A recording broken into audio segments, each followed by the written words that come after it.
The supply chain was breaking down before COVID. Now, of course, COVID made it worse, yes. And the war in Ukraine made it worse, yes. But this really started with Trump's trade war in 2018. That, like I said, there's a thread that runs through all these things. So not to throw out my hands, I'm not going to do that. But when you ask me that, I'm thinking, well, I talk about China, Ukraine, supply chain, Biden, they're all a big deal. In terms of tragedy, probably the war in Ukraine is the most important because it's highly, highly significant economically and strategically. But of course, it's a human tragedy going with it. If Chinese real estate implodes, okay, there's some hardship here and there, but it's not like people being killed or maimed or forced into refugee status. And that is part of what's going on in Ukraine. So that's probably the biggest single one, but I wouldn't miss the fact that all these things are going on at once. The number one question, of course, everyone's concerned about inflation, but there's a big backstory there. But I always say, when it comes to your own money, everybody has a PhD in economics. You don't need Larry Summers to tell you what's going on with your budget and your, ability to feed your family or keep a roof over your head. So people get inflation. One of the reasons it's so politically toxic is because it's unavoidable. You can't fudge it. You can't spin it. It's like, hey, if I used to fill up my Ford F-150 truck for $50, and now it's $125, A, you get it. It's right in your face. And B, that's $75 that you don't have to take your spouse out to dinner, buy a new jacket or whatever. So there's kind of demand destruction at the same time you're spending more money on the one thing you can't do without. So people get it. But then from there, the question I get the most is, hey, Jim, is this going to cause a recession? Are we going to have a recession? And as recently as a few months ago, I would say, yeah, I think so. You can see it coming late this year, early next year. Now I say, we're in a recession. I mean, it's not coming, we're in it. And there's data. I never make statements like that, Brian, without supporting it. So the standard definition of a recession is 2 consecutive quarters of declining GDP.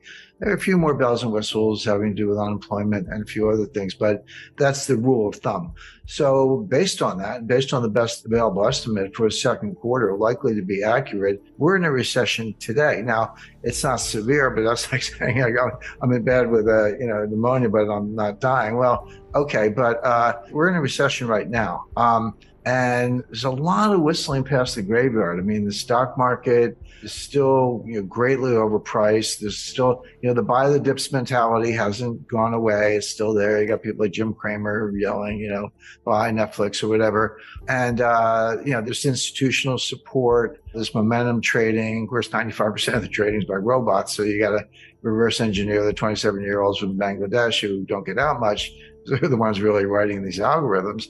Brilliant engineers, but you'd have to show them around Wall Street. So all that's going on. So we haven't really seen the market collapse, stock market collapse that I would expect in association with a severe recession has not happened yet. This is just going to play out. It'll get worse as the year goes on.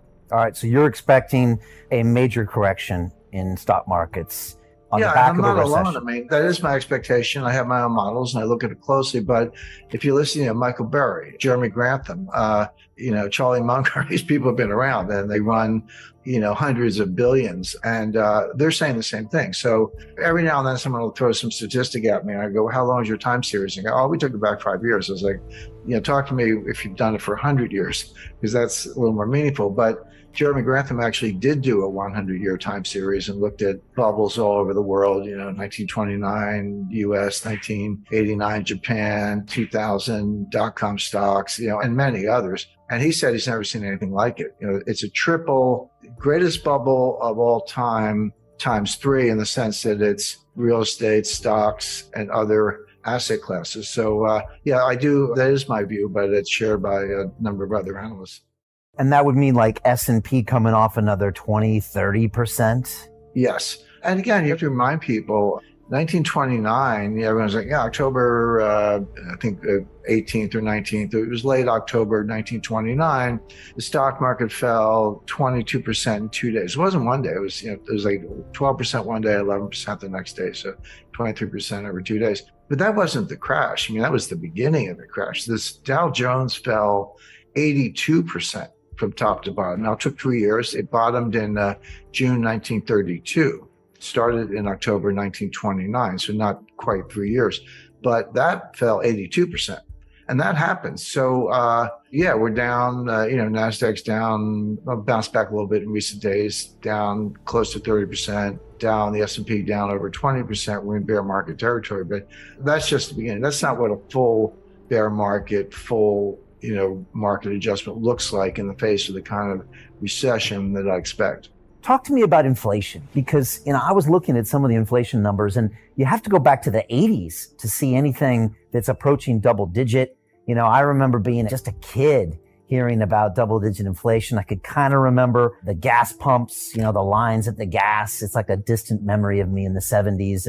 But how do you talk to younger people these days about what inflation is or it means? Because I don't think people really grasp what it actually means to your savings or to the economy in even a medium term. That's exactly right, Brian. And if you're a little younger than I am, but I lived through it. I started my career in banking in 1976. And I remember my wife and I used to kid each other. She was in advertising, I was in banking, and the inflation was so bad, you'd get a raise every 4 or 5 months. And you didn't have to ask. They would just give it to you because they knew that you were going to quit if they didn't keep up.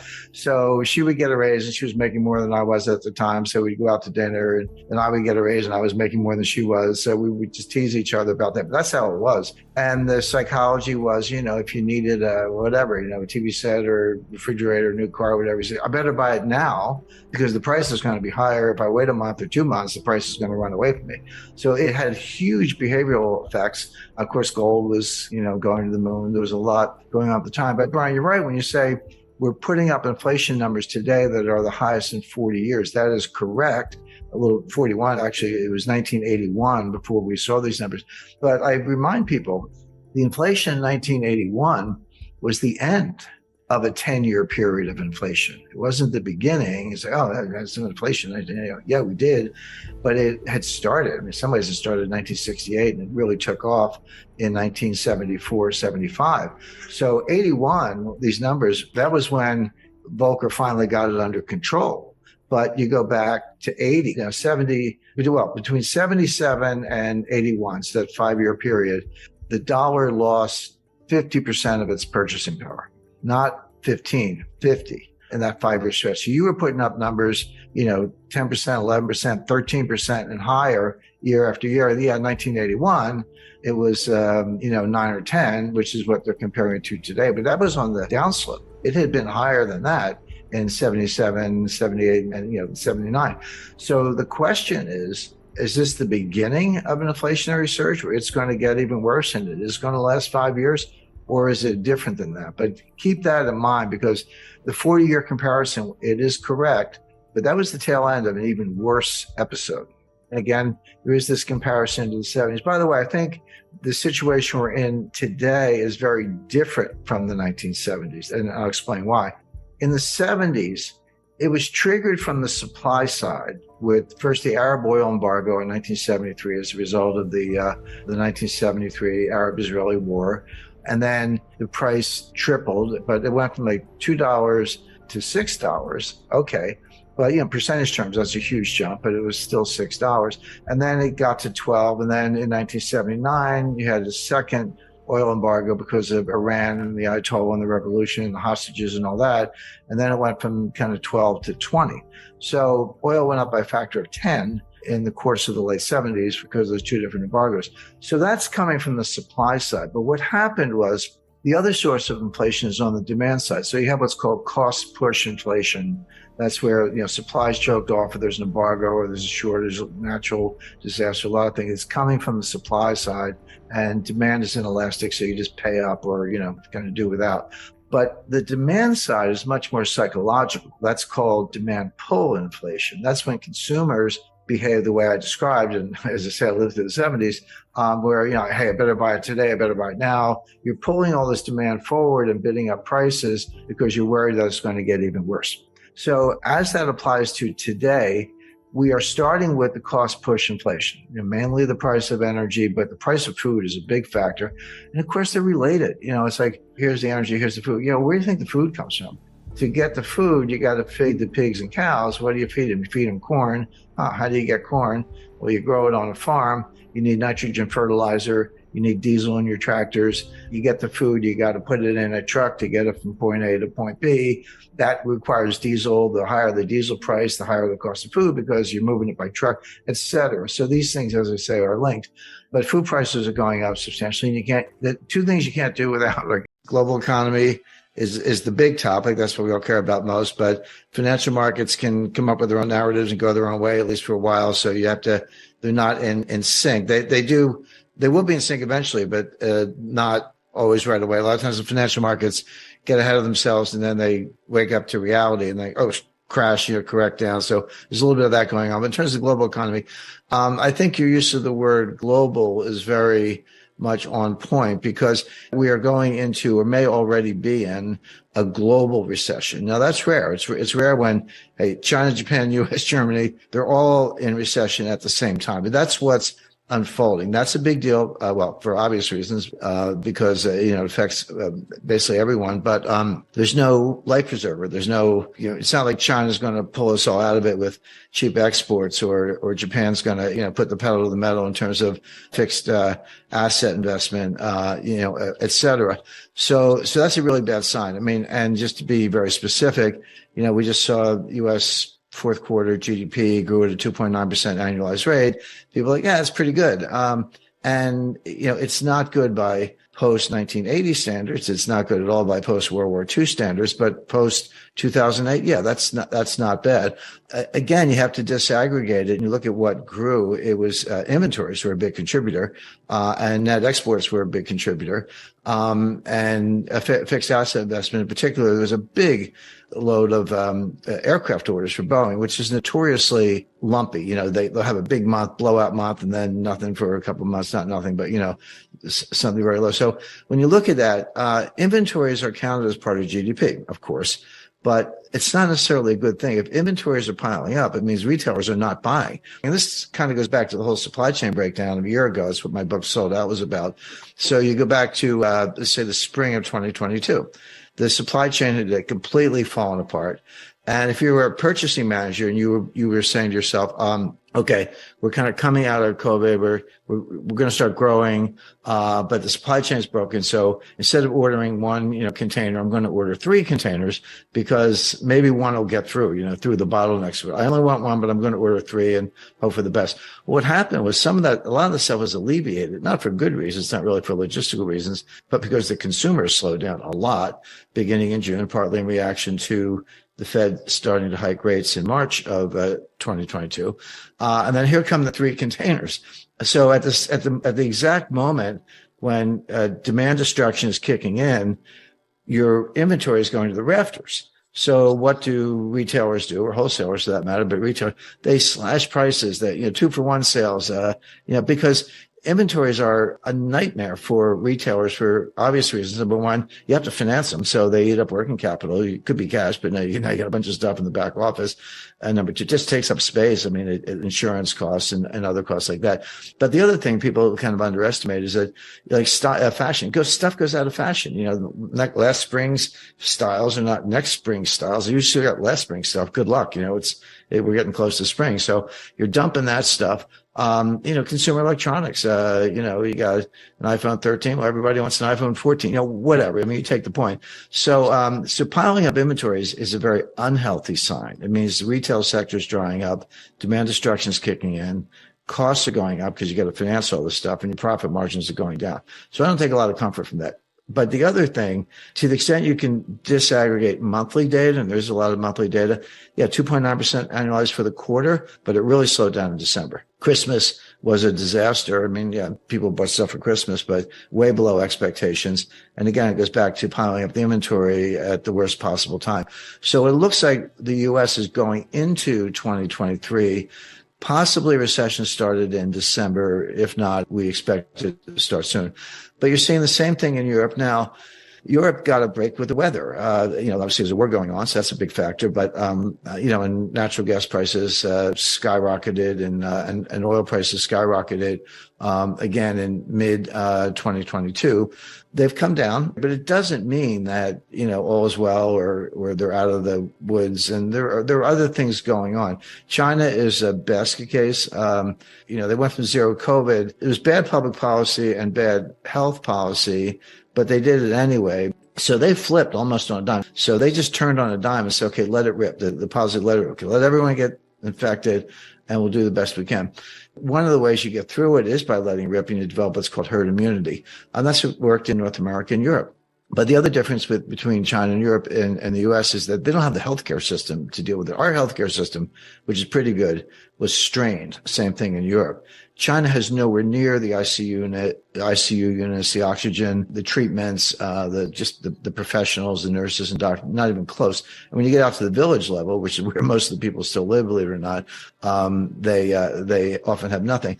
But that is hurting the economy as much as the zero COVID. They had no good ways out. I'm not saying one's better than the other. They're both awful, but you still have a lot of things that are not COVID. The real estate collapse, the excessive debt, the demographic decline, just the impact of top-down management when you can't possibly get everything right, and decoupling from the U.S. and the U.S. cutting off, high-tech exports to China, including third country exports where they're relying on U.S. licenses or equipment. So China's in a deep hole, probably in a recession. Japan, same thing. So the global economy is in bad shape. It's going into a recession. Now, a lot of people have said that, we're going to have a recession as if it's no big deal, but they're expecting a mild recession. And I see a much more severe recession. Now, the other half, what does this mean for financial markets? And there, the best way I've been able to explain it, imagine you're in an Irish pub and you got three Irish storytellers. And I'm part Irish, so I can talk about the Irish, but they're telling three different stories, and you got to listen to each one. So there's the Fed story, the market story, and then there's something called reality, what's actually happening.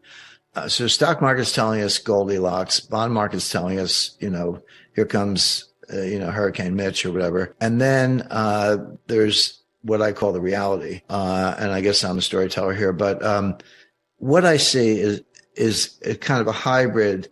The Fed's doing what they're doing, right or wrong. Okay, they're doing what they're doing. The market has their own interpretation. I agree with the market, certainly the bond market, that the Fed has probably over-tightened. They probably are at the so-called terminal rate. They just don't know it. They're going to keep going for the reasons I explained. That means they're going to make it worse. They're going to make the recession even worse. And they may pivot to say that there could be a rate cut. It won't be in April, but rate cut in August, maybe. I wouldn't rule that out, but for a really bad reason. In other words, if the Fed cuts rates, which they may, the pivot may be real. It's not because they engineered a soft landing and Goldilocks and everything. Oh, that's just right. It's because they screwed up as usual, as they've been doing since 1913. They over tightened and they found out too late. And then they have to slam on the brakes or take the foot off the brake, if you will, in terms of rate hikes, and then pivot. And we've seen this movie before. This is exactly what happened in 2018. The stock market dropped 20%. I mean, it's like 19.9 or something on the Dow. So maybe not technically a bear market, but yeah, what's the difference? It dropped 20%. The Fed was tightening into that collapse. The Fed tightened on December 16th, 2018, only like 8 days before the Christmas Eve massacre. And after most of the 20% collapse had already happened, they tightened one last time. So what it shows you is that when the Fed's on a mission, they actually don't care about the stock market, this whole, Bernanke put and Greenspan put and all that. That's not how it works. They don't care that much about this. We're in a recession.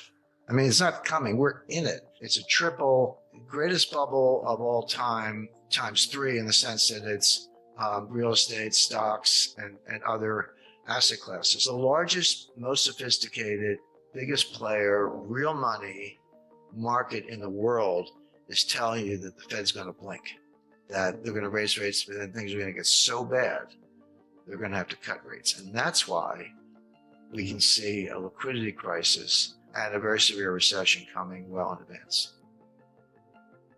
I haven't really seen the market collapse, stock market collapse that I would expect in association with a severe recession has not happened yet. This is going to play out. It'll get worse as the year goes on. Inflation was going up long before the war in Ukraine started. So if everything is great until February 27th, and then Russia invades, and then all of a sudden the inflation goes up. All right, let's talk about it. But that's not true. This inflation goes back to late 2021. It was persistent in the fall. We all remember the Fed and the Treasury saying transitory, transitory, transitory. And then finally, I think Jay Powell was testifying before Congress. He said, it's time to retire the word transitory. So that was his way of throwing in the towel. And Janet Yellen admitted she was mistaken also. This is going to be part of what throws the economy into severe recession. They're raising rates and inflation is coming down. But what they don't know is, are interest rates coming down because they're raising rates, or have they already hit the terminal rate and it's coming down on its own and they just don't know it? And that's a big deal, because if they're at the terminal rate and they just don't know it and they keep tightening, which they are going to over tighten, probably already have. The energy prices are going up because there's a war with Russia. Well, I wonder why that is. Well, the reason is not because Putin invaded Ukraine, it's because the U.S. counterattacked with financial sanctions. Now, bear in mind, go back to January 21st, 2021, when Biden was sworn in as president, and then went back to the White House. What was the first thing he did? He closed the Keystone XL pipeline. This is a pipeline that would bring oil from Alberta, Canada, into the United States, where it would connect at a hub. I believe it's in Kansas, but somewhere in the central United States. And then the hub distributes it to the entire country. So he shut down that pipeline, which curtailed the supply of oil from Canada. And then we end up with oil prices doubling or tripling, really, from $40 to $120 in under a year. The other source of inflation is on the demand side. So you have what's called cost push inflation. That's where supplies choked off, or there's an embargo, or there's a shortage, natural disaster, a lot of things. It's coming from the supply side, and demand is inelastic, so you just pay up or kind of do without. But the demand side is much more psychological. That's called demand pull inflation. That's when consumers behave the way I described, and as I say, I lived through the 70s, where hey, I better buy it today, I better buy it now. You're pulling all this demand forward and bidding up prices because you're worried that it's going to get even worse. So inflation is coming down, no question. But is it because the Fed has continued to raise rates, or is it because the Fed has hit a terminal rate and all they have to do is nothing, just pause, as they put it, and inflation will come down where they want? The market believes we're at the terminal rate. The Fed should just stop right now, leave it alone. Sooner than later pivot to, that's the new buzzword, pivot to rate cuts. And it's the anticipation of those rate cuts that has Wall Street all spun up. They get the pom-poms out and saying, buy stocks, buy tech, because the Fed's going to cut rates. The Fed does not see it that way at all. The Fed says, yeah, we're raising rates, inflation's coming down, but we're not at the terminal rate. We'll kind of know when we see it, but they think it's probably 5.25. That's a very good estimate based on what the Fed has said themselves. I started my career in banking in 1976, and so I remember my wife and I used to kid each other. She was in advertising, I was in banking, and the inflation was so bad, you'd get a raise every 4 or 5 months, and you didn't have to ask. They would just give it to you because they knew that you were going to quit if they didn't keep up. So she would get a raise, and she was making more than I was at the time. So we'd go out to dinner, and then I would get a raise, and I was making more than she was. So we would just tease each other about that. But that's how it was. And the psychology was, if you needed whatever, a TV set or refrigerator, new car, whatever, you say, I better buy it now because the price is going to be higher. If I wait a month or 2 months, the price is going to run away from me. So it had huge behavioral effects. Between 77 and 81, so that 5-year period, the dollar lost 50% of its purchasing power, not 15, 50. During the first part of the Great Depression, unemployment was high, output was dropping, trade was dropping. It was a very, very bad time, no doubt about it. But not everybody was out of work. Not everybody was poor. There were a lot of people with a lot of money at the time, but it was felt that being ostentatious was poor form. It's like, okay, I'm lucky I have a job, I've got some money, but I'm not going to buy a new car, buy a big house, or flash it around or whatever, because it's really not considerate of all the people who actually have fallen on hard times. Well, that was the narrative, but it's the worst possible economic advice, because is precisely the fact that people with the money should keep spending that kind of can boost the economy out of a depression. So by people saying, well, even though I have the money, I'm not going to spend it because it's poor form, we're actually prolonging the Great Depression. Today, we are starting with the cost push inflation, mainly the price of energy, but the price of food is a big factor. And of course, they're related. It's like, here's the energy, here's the food. Where do you think the food comes from? To get the food, you got to feed the pigs and cows. What do you feed them? You feed them corn. How do you get corn? Well, you grow it on a farm. You need nitrogen fertilizer. You need diesel in your tractors. You get the food. You got to put it in a truck to get it from point A to point B. That requires diesel. The higher the diesel price, the higher the cost of food, because you're moving it by truck, etc. So these things, as I say, are linked. But food prices are going up substantially, and the two things you can't do without are gas in the car and food. So you have that cost push inflation. We're not quite at the stage where it's demand pull. We're not quite at the stage where individual consumers are behaving the way I described in the 1970s, saying, "Hey, better spend the money fast because it's losing value." This damage was self-inflicted, but don't be misled by the headlines, because they're, again, this narrative, but they're not actually doing it. So the point being, the price increase and the inflation in the U.S. has very little to do with Putin and everything to do with the U.S. handicapping its own energy industry, begging dictators for oil, and the influence of the climate alarmists. And by the way, that whole crowd want higher gas prices.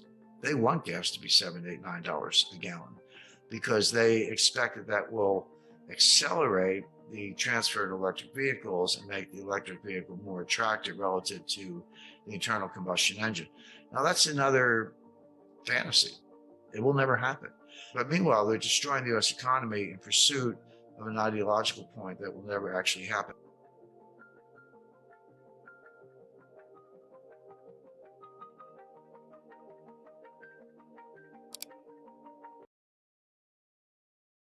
It's going to get worse. Inflation's here to stay. Commodities are going to boom. Oil prices are going to soar. Bonds are going to crash. And gold has been in a very funny situation, which is the following. Normally, you say, well, if there's inflation coming, why isn't the price of gold going to the moon? And why on earth would gold prices go up if there were deflation or disinflation? The answer is that you have to look at the yield of maturity on the 10-year Treasury note. That's our benchmark security. A lot of people look at LIBOR, but I'm like, no. If you're making investment decisions, you're buying a house, you're doing capital investing, these are all 5, 10, sometimes 20-year decisions. The 10-year note is the right benchmark for those large, long-term investments. Well, that's an alternative for August of 2020, is as the yield of maturity on the 10-year note goes up, that strengthens the dollar, and gold prices have gone down because the dollar price of gold is just another cross rate, just another cross exchange rate. So a stronger dollar means a lower dollar price for gold. But if the yield of maturity in the 10-year note goes down, then that weakens the dollar, and the dollar price of gold goes up, because a weaker dollar means a higher dollar price for gold. So curiously, the price of gold is being driven not by inflation in the abstract, but by the strength of the dollar, which is reciprocal to the interest rate on the 10-year Treasury notes. But here's what has changed. I talk about gold bull markets and gold bear markets, and I start my analysis in 1971, and I don't have to go through all that data, but that's how I think about it. And you're like, well, Jim, why 1971? Why not before that? And of course, 1971, it was when Nixon stopped redeeming dollars for gold. Americans couldn't even own gold in 1971. It was contraband. It was like drugs or machine guns or something. But foreign trading partners could redeem dollars for gold up until 1971. Then Nixon said no more, and then that was the final decoupling. But prior to that, gold was actually money. In other words, under Bretton Woods, gold was pegged at $35 an ounce. Prior to Bretton Woods, it was pegged at $20.67 an ounce. So going back to the 1920s or earlier, through most of the 19th century. for the United States in sterling. I think it was 4.75. It could be off a little bit on that, but four pounds and change. And as late as World War I, say 1913, if you were a Brit and you were getting on the steamer from London to, at the time Bombay, today Mumbai, you took a purse of British sovereigns. British sovereign is about 8 grams, a little bit less. It's not an ounce; it's a quarter ounce, because an ounce is almost too much. So even today, what are you going to do with a 1 ounce coin that's worth almost $2,000? You're not going to use that to buy a pack of gum. But in the day, there was the quarter ounce, which today would be, like a $500 bill. So it's still a significant amount of money. But you could get on the steamer in Southampton and get off in Bombay at the time, and it was money good. You could take that British sovereign and spend it anywhere. And same thing in Singapore and Hong Kong and Japan or all around the world. So gold was actually money. So it wasn't a question of, what's the exchange rate? It was, the gold was the money, and people thought about it by weight. They said, a sovereign, that's 8 grams of gold. So that's worth, that'll get you whatever. So, and that was true throughout history. And so it's really only since 1971, when we decoupled completely in terms of an exchange rate, that you have to think about, what's the dollar price of gold? Because it's not fixed. But okay, well, what happened to the memory? What happened to the 3,000 years I just talked about? Well, the answer is it happened in stages, and it actually took about 75 years. So it began in 1914. 1914 was the outbreak of World War I. Everybody needed gold. There was a run on gold, and countries needed gold because they knew they would need gold to pay for the war, to try to win the war. Well, it didn't matter if you're Germany, UK, or whoever. And remember, the United States was neutral. The United States did not get in the war until 1917. The war started in 1914. So for those first 2.5 years, New York was a money center to all of Europe, to all the belligerents. So everyone scrambled for gold. So if you were a citizen, they asked you to bring your gold to the bank, and they gave you paper money. But people did it out of a patriotic. It's existential. War's not a normal market. If you lose the war, you got bigger problems than your gold. And so people put the gold in the banks. What did the banks do? They melted it down and made 400-ounce bars. And they said, don't worry, your money's backed by the gold, but keep using that paper money, but it's redeemable for gold. But by the way, they're 400-ounce bars. Nobody walks around with a 400-ounce bar in her purse. I'm sure you've seen one, and I have as well. They're heavy. They weigh about 35 pounds. You don't walk around with them. So all of a sudden, the gold was still there, and the paper money was backed by gold in theory, but the gold had disappeared into the banks. That's step one. Step two, and this happened in the 1930s, the central banks took the gold from the commercial banks. So first, the commercial banks took the gold from the people. Then the central banks took the gold from the commercial banks, and the Federal Reserve System told all the banks, hey, send your gold to the regional Federal Reserve Bank. And of course, most of it went to the Federal Reserve Bank in New York. So now it's not even in the banks anymore, right?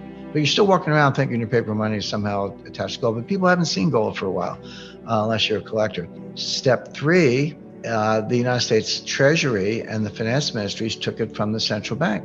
In 1934, the United States Treasury seized the gold of the Federal Reserve System. Bearing in mind, the Federal Reserve System is privately owned. And they gave them a gold certificate. And you go to the Federal Reserve System website today and hunt around a little bit on the links and find the balance sheet of the Federal Reserve, and it's there. And look in the assets. And the first line item is gold certificate, and it's valued at $11 billion. But that's because they value the gold at $42 an ounce. And I've revalued it, the answer is at today's market, that 11 billion is actually worth 470 billion. So the Fed has a hidden asset of 450 odd billion that's not on the balance sheet, represented by a gold certificate. But it's not the gold. The Treasury has the gold. And by the way, where do we keep our gold? I'm talking about the United States. The Treasury owns the gold. The Fed has a paper certificate. The gold is on 2 Army bases, West Point and Fort Knox. So I would say the Army has the gold. Gold has gone from citizens walking around having it in your purse, to commercial banks, to central banks, to finance ministries, held on an Army base. It's still there. The gold didn't disappear, but nobody talks about it, and everyone pretends it's not money. But of course it's money. But meanwhile, what's happened to the civilian population, the citizens? We stopped talking about it. We stopped saying it. We stopped learning about it. I remind people, just showing my age, but I got a graduate degree in international economics, and I was class of 74. But that was the year the IMF demonetized gold. But I was the last class that was taught gold in an academic setting as a monetary asset.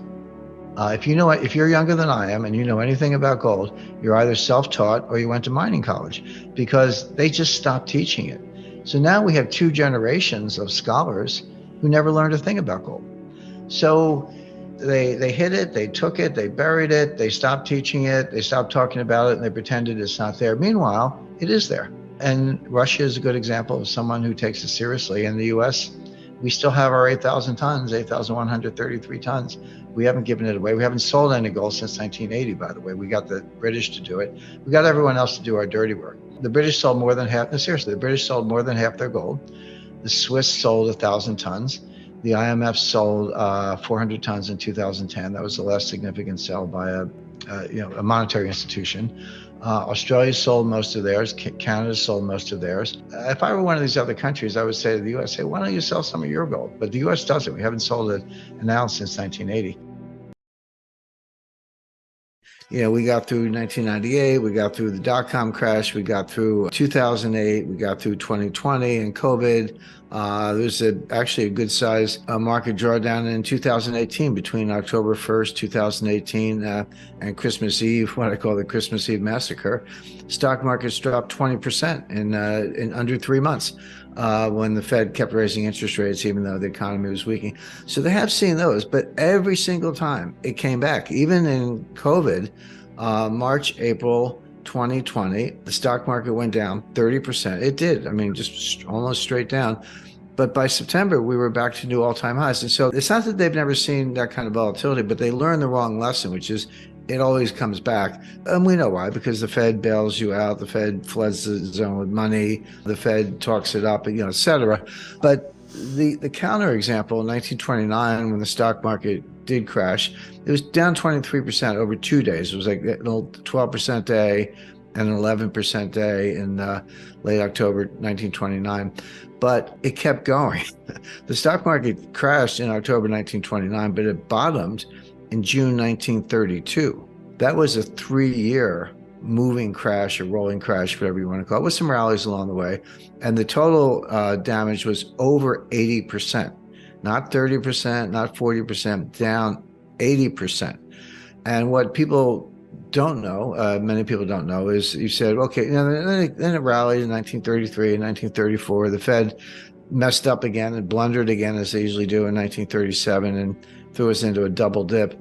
But if you ask people, okay, well, everyone knows the stock market crashed in 1929. When did it regain those highs? How long did that take? The answer is 25 years. It was 1954 before the market recovered from 1929. Now, it doesn't mean there weren't gains along the way or you couldn't make money. You could. But if you say, oh, I'll just sit tight and wait till it comes back, well, a lot of people didn't live long enough. They never saw their money back because they didn't live 25 more years. So that's a real bear market. It's happened before. And the point is, you need to be prepared for things like that. And there are no one alive, but very few people alive have seen anything like that. And if you say, well, what if we had another market crash right now? We'll talk about reasons why in a second. Why couldn't the Fed just come right back in and, print some more money and do the same thing over again and bail out the new failures, whoever they may be? You can just kind of keep bailing things out. Why not do it again? What's the big deal? Well, the answer is each bailout is bigger than the one before. And that's the point. You can go all the way back 1994, Mexico, 1998, Russia, LTCM, 2000 dot-com, 2008 Lehman, 2020 pandemic. And they do bail out, but each one's bigger than the one before. I mean, we threw out $6 or $7 trillion of new debt on top of a $1 trillion a year baseline, $7 trillion in new debt to kind of dig our way out of 2020. So there is a limit. There comes a time when it's like, hey, this bailout is going to be 20 trillion, sorry, that check's too big. We're going to have to let some things fail. So what could happen? The first thing on my list is we're heading for a very severe recession. I just want to kind of explain briefly the dynamics of that. So the Fed's raising interest rates. We know that they started, so it wasn't that long ago, but March 1st, 2022, the Fed policy rate was zero. It was 0%. People remember Paul Volcker. Oh, Paul Volcker raised interest rates to 20%. Well, he did, but so far Powell hasn't raised them as high, but he's raised them fast. I mean, even when Volcker was working his way to 20%, it took 3 years from 1979 to 1982.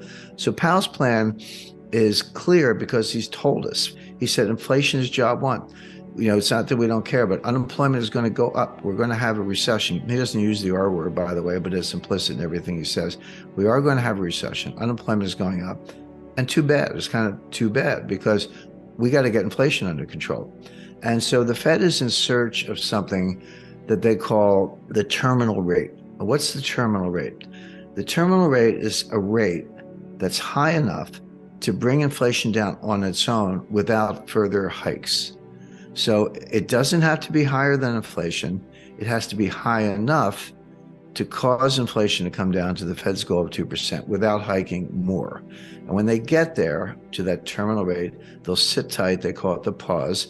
And the pause could be a year. And Powell said this. Again, this is right out of his script.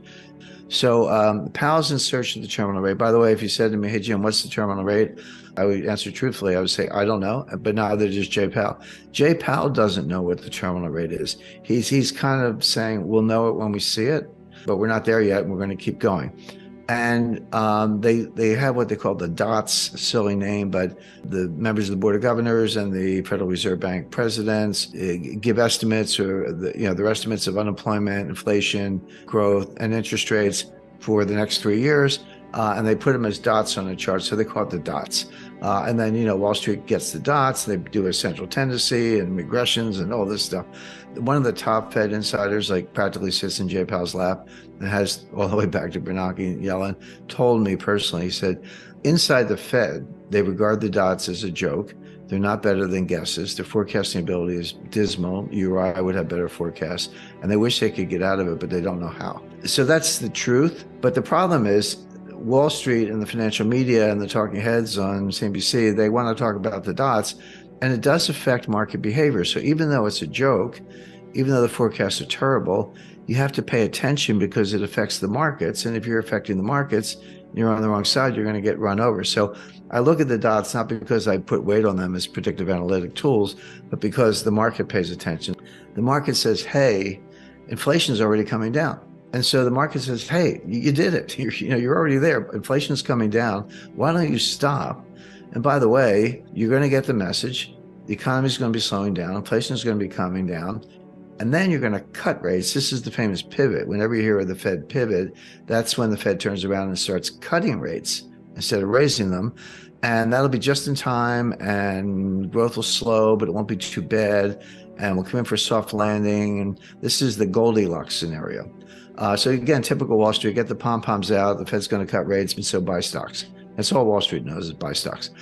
But the conundrum is inflation coming down because the Fed is still hiking, or is the inflation coming down because they're at the terminal rate? Well, we don't know. It's kind of hard to sort those things out. Powell would say, yeah, it's coming down. I know that, of course, but it's because I'm hiking and I'm going to keep doing it. My view is, no, you actually did it. It's mission accomplished. You just don't know it. That means, as usual, they're going to screw it up. They're going to blunder. They're going to go too far. And it's not going to be a mild recession. It's not going to be Goldilocks. In this version, Goldilocks gets eaten by the bears. In other words, you're going to throw this economy into a very deep recession because you're going to go too far, as usual. And you're not going to know it until too late. By the time you realize it's mission accomplished, you will have gone too far, too long, rates are going to be too high, and it's not going to be a soft landing. If Wall Street's talking up the stock market based on the soft landing Goldilocks scenario, but Powell's going to stick to his guns and raise rates too high, that's going to cause stocks to crash very severely, very suddenly. If the market were adjusting, say, yeah, Powell means it, he's going to keep it, and we ought to come down a little bit, that would be one thing, but that's not what's happening. The market's trying to rally. Powell's warning people what's going to happen. They're not listening, and it is going to happen. I'd rather be the U.S. than China. China's in even worse shape for different reasons. It's not so much interest rate policy, although they're subject to global interest rate policy and exchange rates coming from the Fed. But you can see it in real estate. It's a full-scale collapse. They're propping it up, but the buyers aren't interested. In other words, the Chinese government is telling the banks to lend money to real estate developers who can't finish housing. Well, that sounds good. It's like, okay, here's some money, finish the housing. But the buyers are not flocking in. The buyers have been burned. They're shying away from that asset class. They want to increase cash. They're looking at other asset classes. They don't have a lot of choices because China has very strict capital controls. They're trying to get their money out by means legal and illegal. They're buying gold when they can. But as I say, they may not have a lot of choices, but even money in the bank looks pretty good compared to what's going on in real estate. The problem is too big. The bubble is too large. It's gone on for too long. We don't hear about it the same way we did about the Japanese real estate bubble in 1989, 1990. That was an epic crash. Japan is still not recovered. I remember in the 90s, early 2000s, they talked about the lost decade. Well, try 3 lost decades. That's going into a 4th. That's Japan. 8 or I've lost count. Actually, 8 or 9 recessions since 1989. But it's really just one long depression. That's the way to understand the Japanese economy. China's going into something like that. We don't hear much about it because they're not transparent. They lie about their numbers. You need to look at private sources and use other analytic tools to understand what's going on there. But they've got drops in consumption, industrial output, real estate's collapsing. Their price indices are collapsing. All this fear of inflation. It's been around. It's real, but it's now turning around very quickly. And you can see that in China. China's going through something that the world has never seen. They're going to lose 600 million people in the next 50 to 70 years. This is a demographic implosion. This is worse than the Black Death. Of course, the Black Death killed somewhere between a third and half the population of Europe in the 14th century. It was a good time for labor, by the way. The labor was so scarce that returns to labor went up versus returns to capital because there weren't enough workers. But that's the only thing that can come close. Even the Spanish flu of 1919 killed about, no one's certain of the number, but between 100 million and maybe over 200 million people. The 30 Years' War was certainly, in the early 17th century, was certainly highly destructive. But what's going on in China now is worse than any of those things. It has to do with simple demographic math. The key number is 2.1. 2 people have to produce 2.1 children. Man and woman, or you can say per woman if you want, have to produce 2.1 children to keep the population constant. Why not 2? Why not 2 producing 2? The answer is infant mortality and those who don't make it to adulthood and can continue the repopulation of the planet, if you will. But they're not even close to that. They're well below 2. And by the way, so is the rest of the world. So is Australia and the US and Western Europe and a lot of other places. This is a global phenomenon, but it's particularly acute in China. It may be the case that China's replacement rate is or birth rate is actually 1. It has to be 2.1 to maintain. It could be 1 or lower. This is a demographic implosion unlike anything anyone's ever seen.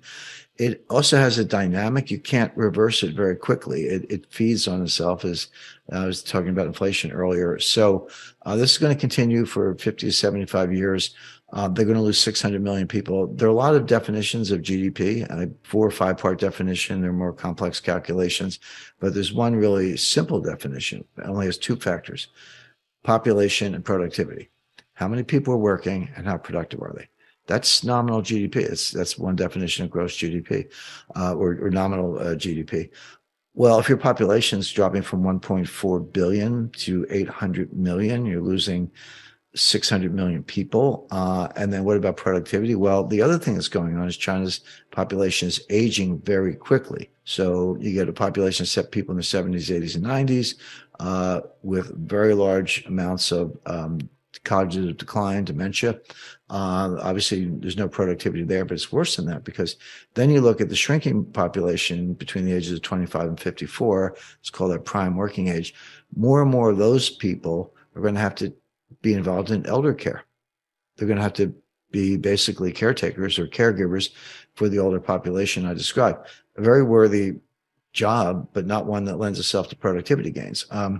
Bathing hasn't changed in about 5,000 years. Robots don't do baths. The only real innovation in bathing in between 1870 and 1940, we did see the rise of indoor plumbing and hot water. That's good. I enjoy both, but that's it. I can't think of any other bathing innovations in the last several millennia. So if you have a shrinking working age population, a rising older population, high degree of cognitive decline, and a big slice of the working age population having to provide elder care or be caregivers for the older population, tell me where your industrial output's coming from. Tell me where your productivity is coming from. And sorry if I mentioned this already, but 50% of the water in China is poisoned because of, just their industrial practices. If you're a gold miner in Australia, I invest in gold mines around the world. I know that places like Canada, the US, and Australia, if you use cyanide to leach the gold, and that's a very common technique, you have to account for every, microgram. Whatever you put in, you got to take out, weigh it, dispose of it properly. In China, they just dump it into the rivers, and so the rivers are poisoned.